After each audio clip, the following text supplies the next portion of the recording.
Hi friends, ఈరోజు మనం సాంబార్ చేసుకుందాం. నేను రెగ్యులర్గా మా ఇంట్లో చేసే సాంబార్ మీకు చూపిస్తున్నాను. రైస్లోకి వేసుకుని తింటే చాలా అంటే చాలా బాగుంటుంది. ఎలా చేయాలి ఏంటి అనే ప్రాసెస్లోకి వెళ్ళిపోతామా?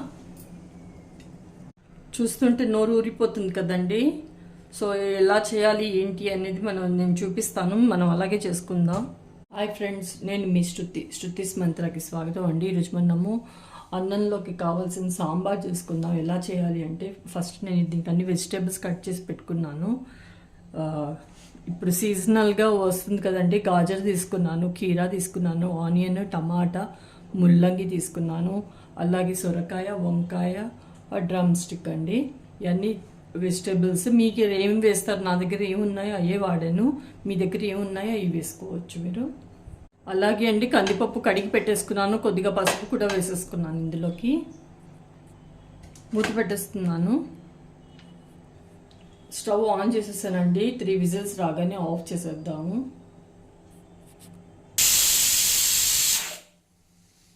నేను ఇక్కడ వాటర్ బాయిలింగ్కి పెట్టేసుకున్నానండి. వెజిటేబుల్స్ అన్నీ అందులో వేసి ఉడకపెట్టేసుకుంటాను. నేను ఇది నా స్టైల్లో చేసే సాంబార్ అండి. ఇప్పుడు దీంట్లో నుంచి నేను టమాటా ఇంకా బెండకాయ తీసి సపరేట్ చేసేసాను. పక్కన పెట్టేసుకొని మిగతా అన్నీ వేసేస్తాను ఈ బాయిలింగ్ వాటర్లో. ఇదే వాటర్ మళ్ళీ సాంబార్లో కూడా వాడతాను. తీసేయను దీంట్లో నుంచి నేను ఏమి. తొందరగా అవుతుంది ఇలా చేస్తే. మనము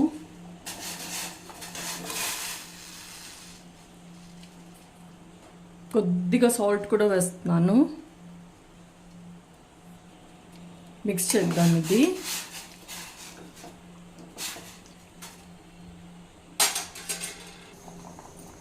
ఇది ఇలా ఉడుకుతుంది కదండి. ఇప్పుడు ఒక 70% కుక్ అయ్యాయి చూడండి అన్నీ.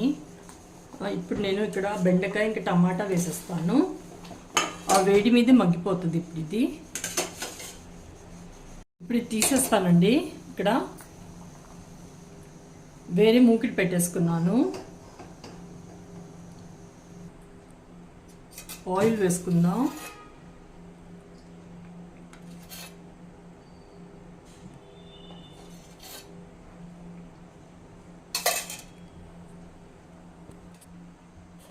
ఆవాలు వేస్తున్నాను. అలాగే జీలకర్ర వేసుకుందాం.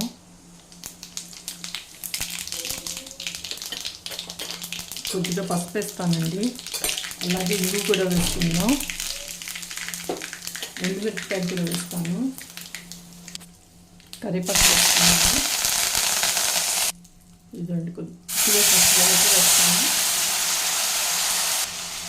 ఇది ఇప్పుడు ఇక్కడ వాటర్ ఇంకా ఇది వెజిటేబుల్స్ అన్నీ వేసుకున్నాను కదా, అది వేసేస్తాను ఇక్కడ.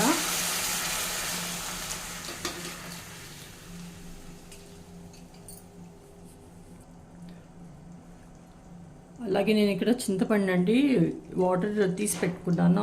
ఆ వాటర్ ఇక్కడ యాడ్ చేస్తున్నాను. ఇక్కడ వాటర్ బాయిల్ అవుతుంది కదండి. సాంబార్ పౌడర్ వేస్తున్నాను. ఒక 2 టేబుల్ స్పూన్లు వేస్తాను.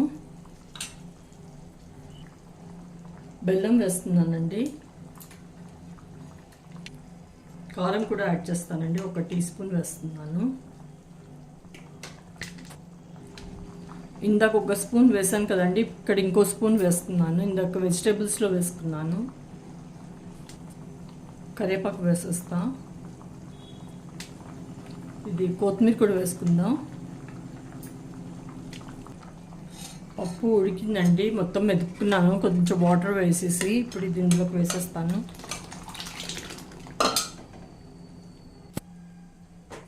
మళ్ళీ కుక్కర్లో కొంచెం వాటర్ యాడ్ చేశానండి. ఇది బాయిల్ అవుతుంది కదండి. లాస్ట్లో ఒక టచ్అప్ ఇవ్వాలండి. నెయ్యి వేస్తే చాలా బాగుంటుంది. ఒకసారి కలుపుకుందామండి. ఒక 5 మినిట్స్ నుంచి బాయిల్ అవుతుందండి ఇది. ప్లీజ్ అండి లైక్ చేయండి, షేర్ చేయండి, సబ్స్క్రైబ్ చేయండి అండి నా ఛానల్ని. బెండకాయ లాస్ట్లో వేసినా చూడండి ఎంత బాగా ఉడికిపోయింది. ఇలా ఉంటుంది. అందరూ తప్పకుండా ట్రై చేయండి. ఎలా కుదిరిందో చెప్పండి. Thank you.